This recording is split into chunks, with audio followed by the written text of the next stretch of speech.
तो हेलो आदाब सत श्री अकाल राम राम। एक बार फिर आप तमाम लोगों का स्वागत है सफारी मैक्स क्राइम स्टोरी के यूट्यूब चैनल में एक और नई कहानी के साथ। उम्मीद है पूरा परिवार ठीक होगा, अपना और अपनों का ख्याल रख रहा होगा।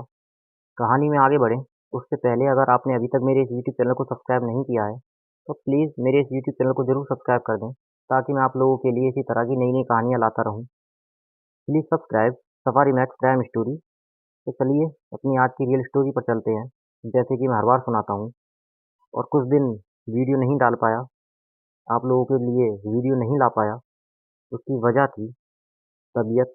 तबीयत ज़्यादा ख़राब हो गई थी, बुखार और पैरों में भी कुछ ज़्यादा दर्द था। पैर सूज भी गए थे कुछ ज़्यादा ही, इसी वजह से उसके लिए माफ़ी चाहता हूँ। लेकिन आज फिर लौटा हूँ एक नई कहानी के साथ। तो आज की जो अपनी कहानी है वो थाईलैंड की है।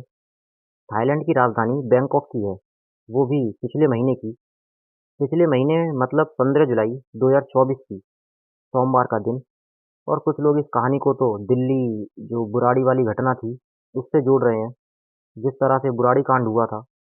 और इस केस में तमाम जांच एजेंसियां लग गईं इस केस को सुलझाने में। एक 5 स्टार होटल का कमरा और उसमें 6 लोगों की लाश, और उसी एक लाश में कातिल की भी लाश है। तो चलिए कैसे ये केस सुलझता है, आखिर 6 लोगों ने एक साथ सुसाइड क्यों किया, सुसाइड है या कत्ल है, क्या है। तो 15 जुलाई 2024 यानी पिछले महीने में बैंकॉक के एक 5 स्टार होटल में 6 लोग चेक इन करते हैं, जिनमें से 5 लोग पहले आते हैं। जो छठा शख्स है वो बाद में चेक इन करता है, इन 5 के साथ नहीं करता। अब इन पांचों में से एक कपल था। तो जो सबसे पहले इस बैंकॉक के 5 स्टार होटल में, होटल था ग्रेट हयात, बहुत फेमस होटल है ये बैंकॉक का। पर जो पहले इस होटल में आती हैं वो थी सेवलिंग चोंग, ये अमेरिकन सिटीजन थी। और उसके बाद इन्हीं के साथ इन्हीं का एक साथी बाद में चेक इन करते हैं, मिस्टर वेब, ये भी अमेरिकन सिटीजन थे। ये दोनों अलग अलग रूम में चेक इन करते हैं। मिस चोंग जो थी वो रूम नंबर 502 में थी। इनके चेक इन करने के बाद कुछ लोग और इस होटल में चेक इन करते हैं। एक तो वही कपल जो थे, मिस फॉग और मिस फू। इस कपल के साथ एक शख्स और आता है, इन्हीं के साथ चेक इन करता है, लैग, मिस्टर लैग। तो सबको मिलाकर 5 लोग इसी होटल में अलग अलग समय पर चेक इन करते हैं। 4 रूम में 5 लोग, एक कपल थे इनमें से। इसके थोड़ी देर बाद एक और शख्स पहुंचता है, उसका नाम था मिस्टर थांग। इनको उस होटल में रुकना नहीं था, ये तो आए थे इन 5 लोगों से मिलने। तो कुल 6 लोग अब एक 5 स्टार होटल के अंदर, और 5 इस होटल में रुकने वाले और एक गेस्ट के तौर पर आया था। और ये लोग इसी होटल में रहते हैं, होटल ग्रैंड हयात में। 15 जुलाई की बात है, दोपहर के 2 बजे। अब इनमें से जो 6 लोग हैं उनमें से 3 मेल हैं और 3 फीमेल हैं, जिनमें से 2 अमेरिकन सिटीजन हैं और बाकी के जो 4 लोग हैं वो वियतनाम सिटीजन हैं। अब अमेरिकन और 4 वियतनामी सिटीजन, आखिर ये लोग बैंकॉक के इस 5 स्टार होटल में क्यों आए। तो इन 6 के 6 लोगों के बीच एक मीटिंग होनी थी, इसीलिए ये लोग बैंकॉक के इस होटल में आए थे। होटल में आने के बाद सभी ने अपने अपने कमरे में चेक इन किया, और सिवाय मिस्टर थैंग के। और उसके बाद सब फ्रेश हुए। अब दोपहर के 2 बज गए। अब जो मिस चोंग थी, सेवलिंग चोंग, उन्होंने पांचों को ये कह रखा था कि आप लोग हमारे रूम में आए, एक मीटिंग भी करते हैं और साथ में लंच भी करते हैं। उन्होंने लंच का ऑर्डर किया। लंच में सूप और फ्राइड राइस और चाय वो फ़ोन पर ऑर्डर दे देती हैं। और जब उन्होंने ये ऑर्डर दिया उस वक्त मिस चोंग अकेली थी अपने रूम में। थोड़ी देर बाद वेटर लंच लेकर आता है और वो सारी चीज़ें रूम में रखता है और कहता है कि क्या मैं सर्व कर दूं। तो वो कहती हैं कि नहीं, मैं गेस्ट का खुद ख्याल रखूंगी, मैं ही खुद सर्व करूंगी, आप जाइए, thank you very much. Waiter खाना रखकर चला जाता है। थोड़ी देर के बाद पांचों गेस्ट मिस चोंग के रूम में आते हैं। वेटर के जाने के बाद अब दरवाज़ा बंद था, रूम नंबर 502। अब इसके बाद कमरे के अंदर की कहानी यहीं पर ख़त्म, क्योंकि दरवाज़ा बंद है, अंदर 6 लोग हैं, आगे क्या होता है अब किसी को पता नहीं।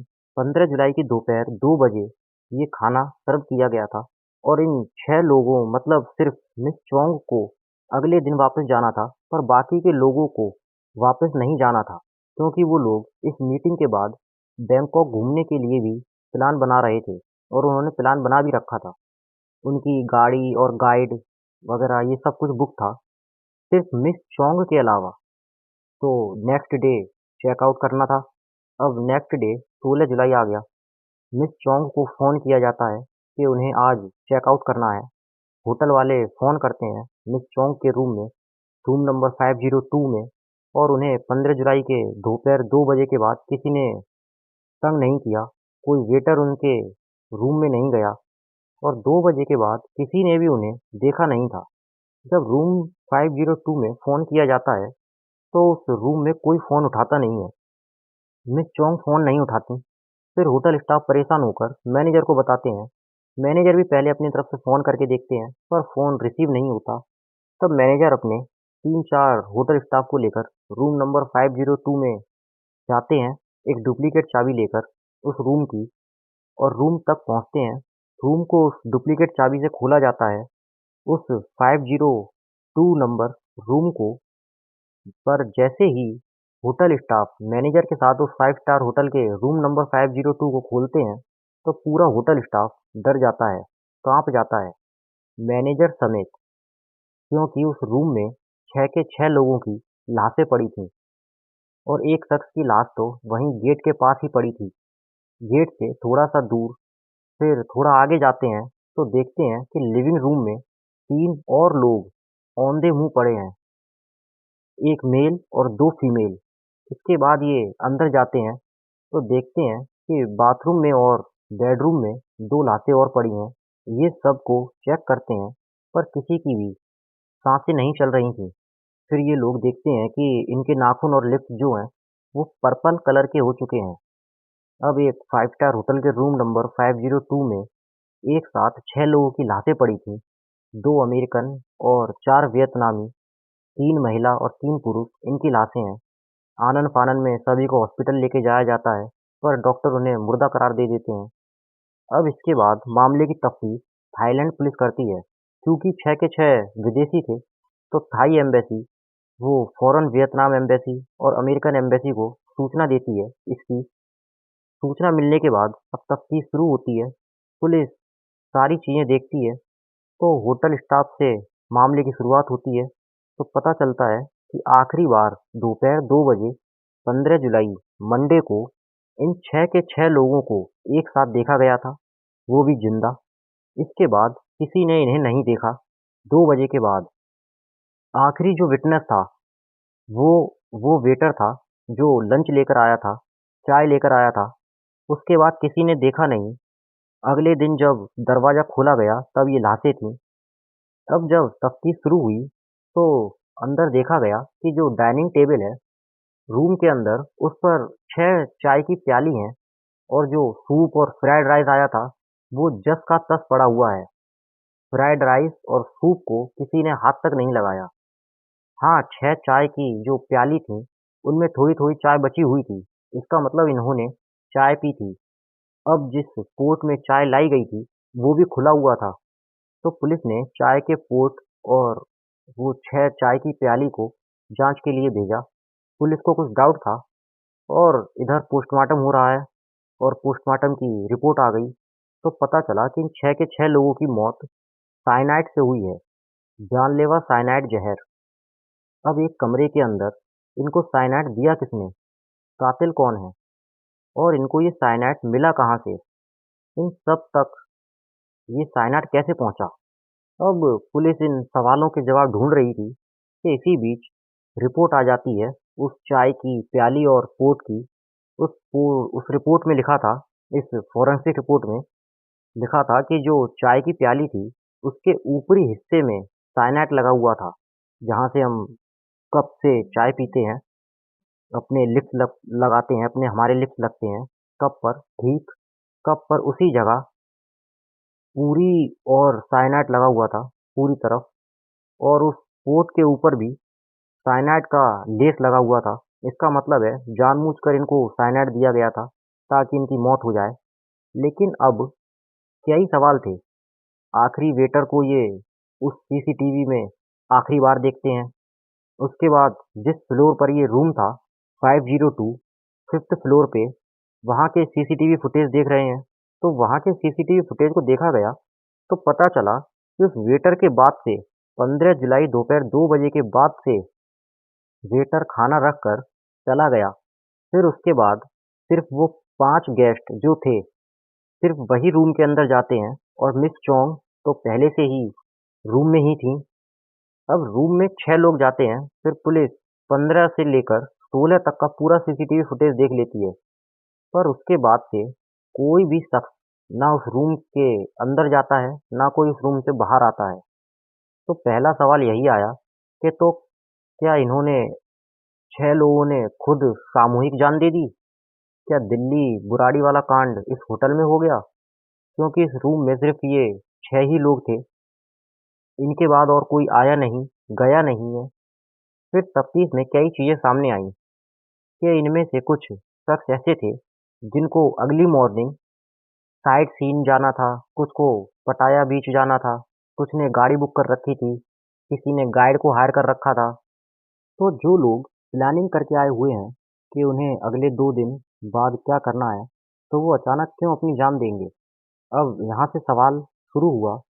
तो खैर इस दौरान में इन 6 के 6 लोगों की कुंडली निकाली गई और जब कुंडली निकाली गई तो पूरी कहानी यूं अभी सामने आई कि इनके आने का मकसद क्या था। तो इन सवालों के जवाब पुलिस तलाश रही थी। तो जो सेवलिंग चोंग थी और इनके साथ मिस्टर वेब, ये दोनों अमेरिकन सिटीजन थे, पर रह रहे थे ये जापान में और इनका अपना एक बिजनेस था। और मिस सेवलिंग चोंग जापान में एक हॉस्पिटल खोलना चाहती थी और ये इन्वेस्टर ढूंढ रही थी अपने इस हॉस्पिटल के लिए। और उन्होंने बहुत सारे इन्वेस्टर ढूंढे, इन्वेस्टर मिले भी। चोंग के हॉस्पिटल का काम भी अच्छा चल रहा था। इन्हीं इन्वेस्टरों में से 2 इन्वेस्टर जो थे वो वियतनाम के थे, बड़े इन्वेस्टर थे। और ये इन्वेस्टर जो थे वो हस्बैंड वाइफ उस होटल में ठहरे हुए थे। वो थे वही couple, married couple, miss fog और मिस फू, ये दोनों। और इन दोनों ने सेवलिन चोंग को 4 lakh dollar, American dollar invest किया था इस हॉस्पिटल के लिए, 4 लाख डॉलर। इसके अलावा उसमें जो वियतनाम के लोग और ठहरे हुए थे उन्होंने भी मिस चोंग को पैसे दिए थे। लेकिन पैसे देने के काफ़ी वक्त बाद भी हॉस्पिटल का काम इतनी तेज़ी से आगे नहीं बढ़ रहा था। बीच में कोरोना आया, बहुत सारी चीज़ें आईं, तो इस वजह से भी वो प्रोजेक्ट सक्सेसफुल आगे बढ़ नहीं रहा था। तो फिर ये हुआ कि अब दबाव आना शुरू हुआ कि अपना प्रोजेक्ट या तो आगे बढ़ाओ, और वैसे भी आपका प्रोजेक्ट आगे तो बढ़ नहीं रहा, तो आप हमारे पैसे लौटा दो। पर मिस चोंग बोली कि नहीं नहीं, काम चल रहा है, प्रोजेक्ट आगे बढ़ रहा है। पर वो कपल जो थे कपल, वो इस बात से संतुष्ट नहीं थे। तो उन्होंने, इस कपल्स ने कोर्ट केस कर दिया मिस सेवलिंग चोंग पर कि हमने इन्वेस्ट किया, फिर इनका प्रोजेक्ट आगे नहीं बढ़ रहा है, तो हमारे पैसे हमें वापस कर दो। पर मिस चोंग कहती हैं कि नहीं नहीं, हमारा ऐसा कोई मकसद नहीं है और प्रोजेक्ट आगे बढ़ रहा है। सेवलिंग चोंग को और भी लोगों ने, छोटे बड़े इन्वेस्टरों ने पैसे दिए थे उनके इस हॉस्पिटल के प्रोजेक्ट के लिए।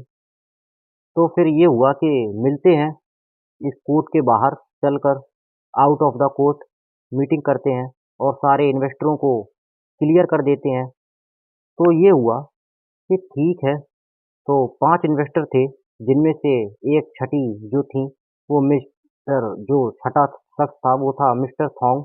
वो इस होटल में ठहरे नहीं थे, वो किसी दूसरे होटल में ठहरे थे।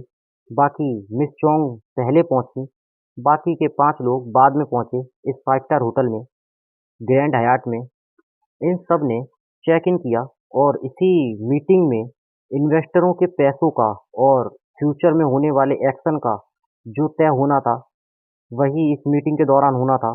तो पहले ये मीटिंग होनी थी जापान में। तो जो वियतनाम के इन्वेस्टर थे उन्हें जापान का वीज़ा लेने में दिक्कत आ रही थी, तो इसलिए दूसरी जगह जो चुनी गई, तो जो दूसरी जगह जो चुनी गई वो बैंकॉक का ग्रैंड हयात होटल।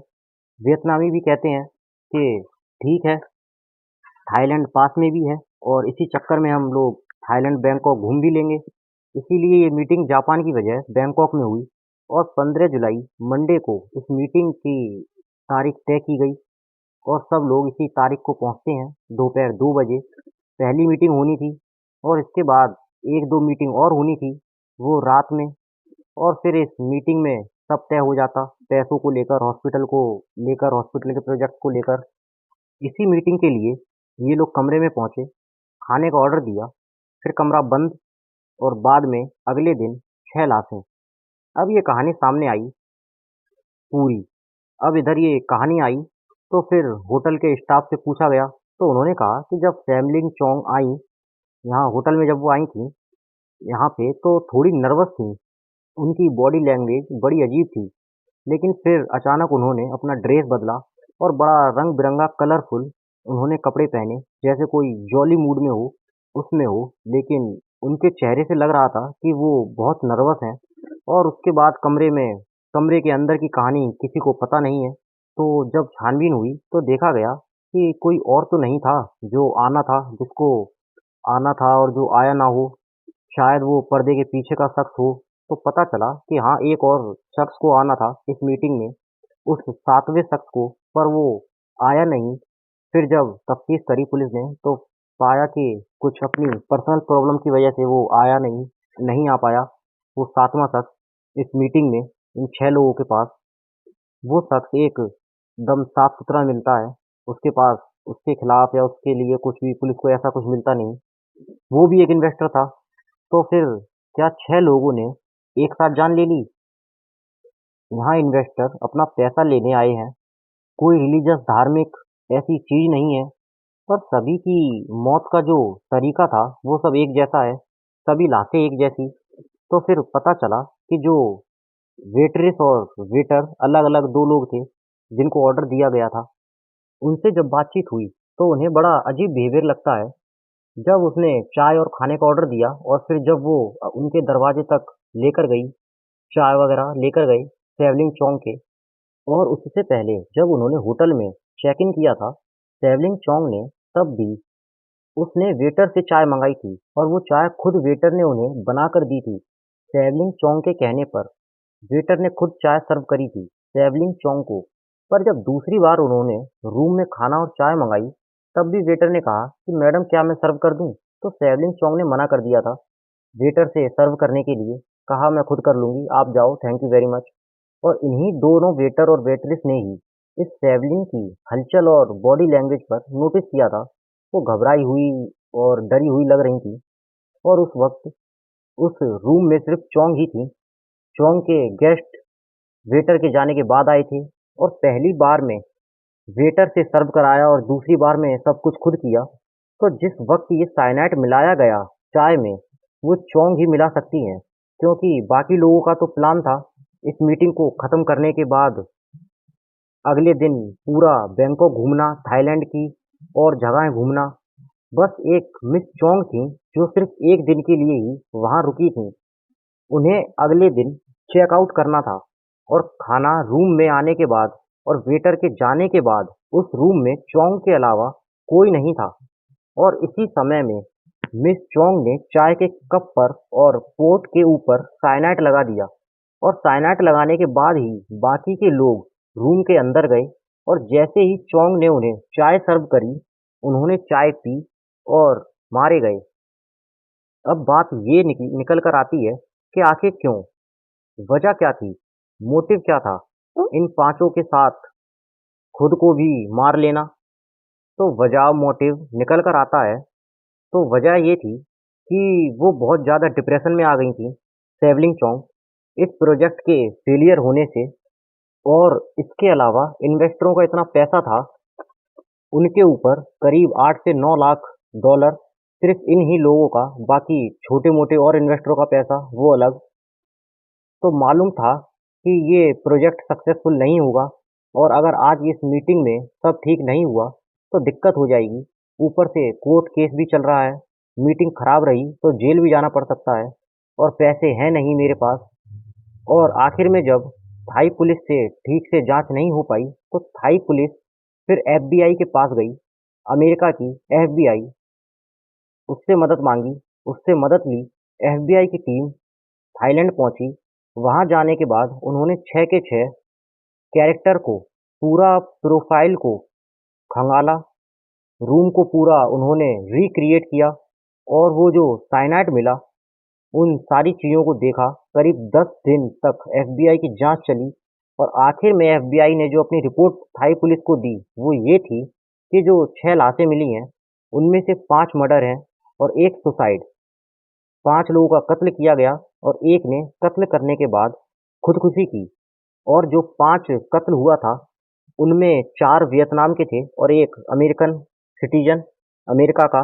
और जो कातिल थी वो वही सेवलिंग चोंग थी। वही सेवलिंग चोंग जिसे हॉस्पिटल खोलना था और जिसने इन्वेस्टरों से पैसे ले रखे थे। एफबीआई ने अपनी ये आखिरी रिपोर्ट थाई पुलिस को दी। इसके बाद थाई पुलिस ने ऑफिशियली ही ये माना कि इसमें थाईलैंड के किसी गैंग माफिया का कोई हाथ नहीं है, इसमें किसी दूसरी एजेंसी का भी कोई हाथ नहीं है, बल्कि ये एक पर्सनल मैटर था 6 लोगों के बीच इन्वेस्टरों को लेकर। और इनमें से जो 6 लोग थे उन्हीं में से 5 मर्डर हैं और एक सुसाइड थी। चोंग ने ही साइनाइड को चाय में मिलाकर इन सबको दिया और जब ये सब एक-एक करके मरने लगे तो फिर चोंग ने खुद वही साइनाइड वाली जहर वाली चाय पी। और ये जो साइनाइड जहर होता है ये मिनट के हिसाब से काम करता है और बहुत तेज़ी से सिर्फ 40 से 50 सेकंड में इंसान की मौत हो जाती है। और इस पर भी ये चीज़ है कि साइनाइड की मात्रा कितनी है। सबसे खतरनाक ज़हर है जो 40 सेकंड में भी किसी को मार सकता है, बल्कि उससे कम समय में भी बहुत तेज़ी से असर करता है। कहते हैं कि इनमें से एक की पहली तबीयत बिगड़ने लगी तो वो गिरता पड़ता, रेंगता हुआ दरवाजे तक जा रहा था ताकि वो अलर्ट कर सके होटल स्टाफ को और बाकी लोगों को जान बचा सके। लेकिन वो दरवाजे से 3 कदम पहले ही हाथ पैर उसका ढीला पड़ गया, वो वहीं गिर गया। 1-2 लोग बाथरूम की तरफ भागे कि शायद उल्टियाँ करें या कुछ और करें, लेकिन वो उससे पहले ही गिर गए। 2 लोग वहीं जहाँ पर खाना था वहीं पे पड़े हुए थे। एक बेडरूम की तरफ मिस चोंग की लाश थी। तो जो बाकी लाशों की पोजीशन थी और जो चोंग की लाश की पोजीशन थी उससे भी इस नतीजे पर पहुंचा गया कि कातिल वही थी, क्योंकि बाकी जो जहां बैठा हुआ था वहीं मर गए।